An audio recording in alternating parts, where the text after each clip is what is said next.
السلام عليكم ورحمة الله وبركاته. أهلا وسهلا بيكم وفيديو جديد وجولة جديدة من جولاتنا جولات اسكندرانية. النهاردة اليوم جميل والشاطئ مليان زي ما انتم شايفين. الأجواء قبل رمضان، بصوا الشاطئ في منتهى الجمال والبحر النهاردة والشمس والجو جميل. بصوا جولتنا النهاردة على شاطئ سيدي بشر. بصوا الناس على البحر وبصوا الجمال. النهارده ناس ياما قوي زي ما احنا شايفين. بصوا بصراحه الجو جميل جدا، وطبعا الناس بتستنهز يوم فرصه قبل رمضان.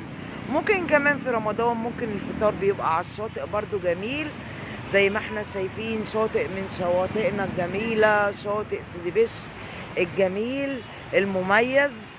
بصوا الجمال، القعده والهدوء حاجة في منتهى الجمال زي ما احنا شايفين.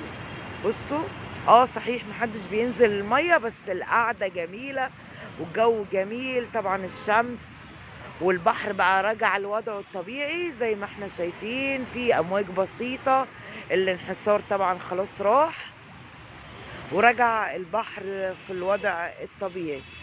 بصوا الناس قاعدة، اللي بيتغدى، اللي قاعد شوية، اللي قاعد بيشرب الشاي. طبعا في كافتريات زي ما احنا شايفين. بصوا مساحة كبيرة جدا والبحر مليان النهاردة ناس.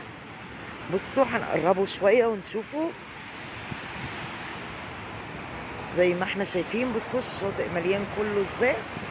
بصوا في ناس كتير قوي النهاردة زي ما احنا شايفين. القعدة جميلة والشواطئ جميل. يوم من ايام اسكندرية الجميلة، طبعا قبل بدء الصيف، بس يوم كأنه صيف. المية جميلة. بصوا منظر البحر والجمال زي ما احنا شايفين حبايبي المتابعين. بصوا ناس قد ايه هناك، كمان في زحمة جامدة قوي هناك.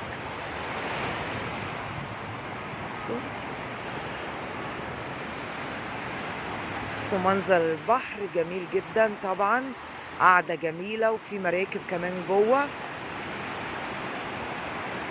حتى المية كمان لونها فاتح وجميل، موج بسيط، جو جميل، شمس وقعدة جميلة.